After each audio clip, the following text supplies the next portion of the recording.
Food as stress. With all the stress we're under in our society today, we certainly don't need to be eating any of it.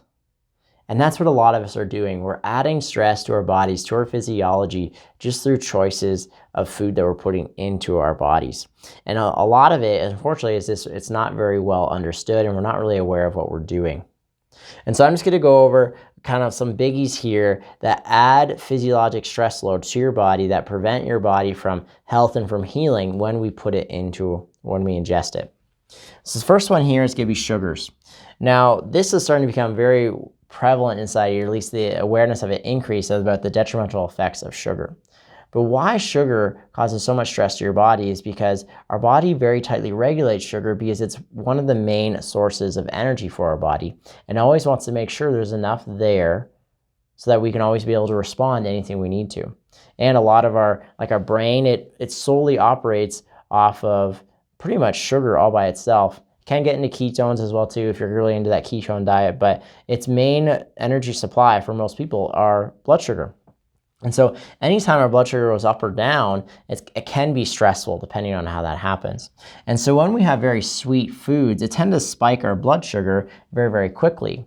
And then our body releases insulin very aggressively to bring that blood sugar back down to reduce the detrimental effects of that. And then what happens is we get a post period of a low, a hypo blood sugar, or at least a relative. It feels like it's low because it was so high, and just from here to here. Meanwhile, this may not actually technically be defined as a low blood sugar, but when we operate at a high level all the time, this drop becomes a source of stress for our bodies. Because it's sensing that it's like, oh, I'm not getting enough nutrition here, and my brain's going to run out of blood sugar. And so then we get a craving and we want more sugar, because when we're in stress, we want more of it. We want more of that sugar because it's the simplest kind of energy to be broken down to be used. Versus fat, it requires a lot of energy and time to release that same energy from the fat molecule as the sugar molecule. And so this up-down is a big source of stress for our bodies.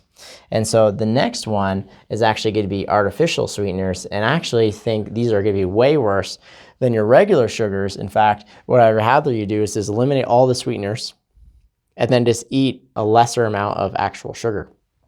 Because the more sugar we eat, the more our brain, it gets into that stress response. And when we're in stress response, we want more sugar. That's the primary kind of nutrient that our body likes when we're under stress.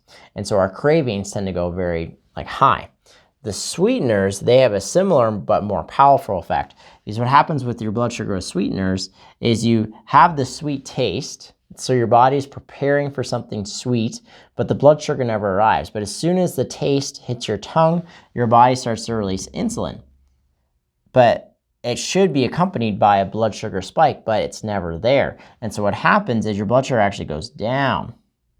And when your blood sugar goes down, that's stressful for your brain again, and it triggers cravings, and it makes you want more sweet things. And so the sweeteners actually make you want more sweeteners or more sugars, and eventually your cravings will kind of crack through your discipline, and you'll probably just eat a bunch of crap food anyway. And so you start getting a bunch of calories, but not a lot of nutrition. And so you're always going to be wanting more of them. These have been shown to be extremely addictive. Okay, these are more addictive than sugar, and sugar in general is one of the most addictive compounds in society. Most people are having 72 plus grams of sugar per day.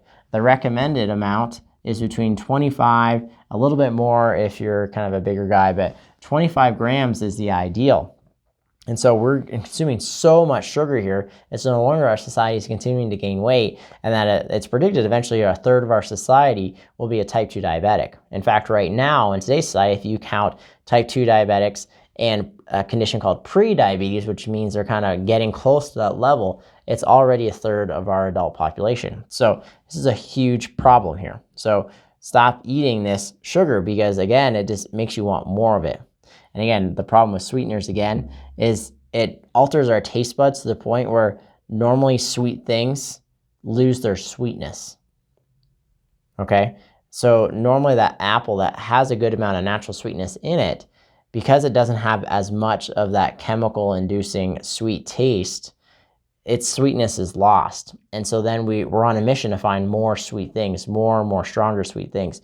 So we almost have to fast off of these things. That's why even the stevia, even though it's natural, I kind of recommend to reduce that as well too, because then we're just not increasing our cravings for more sugar. So another problem with these sweeteners, particularly aspartame and a lot of the more artificial ones, the majority of them, they're also neurotoxins. They're known poison for our nervous system. In any amount, they are detrimental to our nerve cells. So our nervous system, our brain and spinal cord control everything in the body. That's why it's so important to get adjusted to make sure that brain and that life force is getting into your body so that you can heal and be vibrant. But then why would we ingest things that are known toxins to it? Aspartame is a big one. It's been known to cause a lot of cognitive decline. It suppresses the immune system. These sugar things, they all suppress the immune system. They also suppress our brain function, decrease our ability to think more clearly and solve problems. It's been shown to reduce our ability to solve math problems when we ingest kind of a pop. And so why are we putting these things in our body? And so another one, different category from sweeteners. All of these are kind of in that sweet category. Excitotoxins are more in that saltiness category. These are going to be largely found in your very processed foods. The most common excitotoxin known is to give you MSG. And what that triggers is spontaneous nerve cell death through just a kind of the nerve cell loses its ability to control the electrical signaling compounds, and it becomes so disrupted that the cell dies. And so, again, why would we choose to eat these things? Well, they're being put in our food not for our benefit, but so that we like the processed food more, and so we eat more of it. In fact, when we ingest some of these excitotoxins, it also alters our metabolism to store more things as fat. And so it's kind of a double whammy. It's just bad for a lot of different things. But this is why all of these things, we just want to reduce our processed food intake. If we just eat more natural things, these aren't getting injected so that it's not manipulating our tastes. And so this is trying to drive buying behavior. It's not trying to drive health. And so let's just go back to kind of more of our living food, like in our other video, and simplify our diet, simplify the food. And with better choices, we can add health to our body rather than some of these things taking health away from our body. So I look forward to serving you in the future.